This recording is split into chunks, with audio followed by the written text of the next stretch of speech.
Good morning, YouTube. Muchísimo Eugene. Another video from Exit Strategy. Today's video will be narcissist female living out of their cars. Narcissist females live out of their cars. They're moving salesmen. I've told you that. Traveling salesmen. I've told you guys that many times. A lot of the guys, they'll live out of their cars and trucks or vans too, because they've burnt their bridges with their mom and dad, parents, relatives. And they don't listen to anything. They don't want to abide by the house rules or the ground rules. No boundaries, you know this.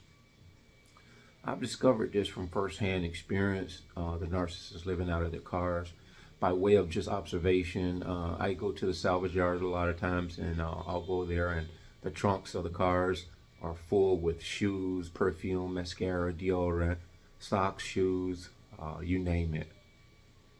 Mirrors. Just, it seems like everything that this person has as far as toiletries is in their car.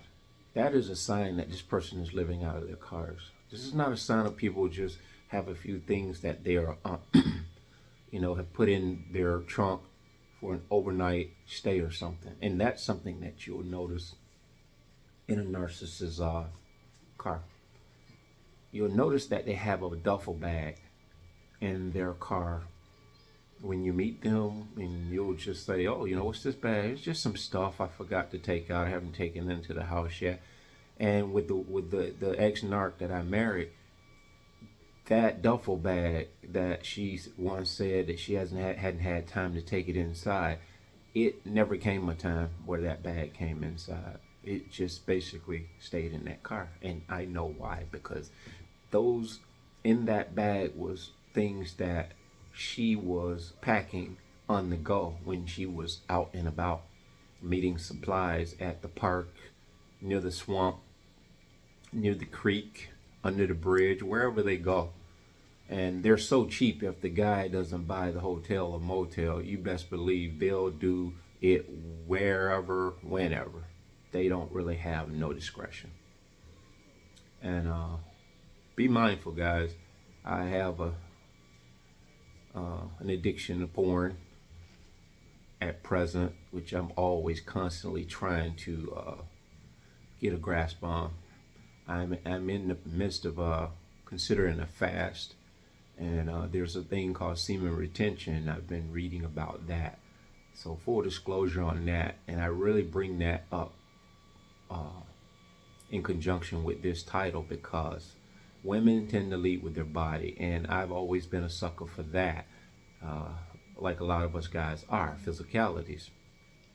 And I mention that especially because you have a lot of women now with the movement of the porn site, OnlyFans is what I'm specifically trying to go for. And this is like a watered down, normalized version of women doing porn. And a lot of them, the more you show, the more you get. You know how that goes. And so any woman that has an OnlyFans to begin with, that speaks of the individual, of what they have pretty much made the deal with that demon. And this is not a judgment, because some would say and justify, hey, I'm doing, marketing myself. Well, I get that, and there are many things you can do to market yourself. But I know one thing about this: you're not going to be able to, when those days are over from that OnlyFans, you've already indoctrinated your mind and you became okay with that. It is my firm belief that you won't see anything wrong with anything relative to that after the fact. I guess what I'm saying is, once you're done with OnlyFans and your conscience bothers you enough to get away from that, 9 times out of 10 you'll go on to do something just as worse, if or not worse. Discretion and modesty is what I'm looking for in a woman.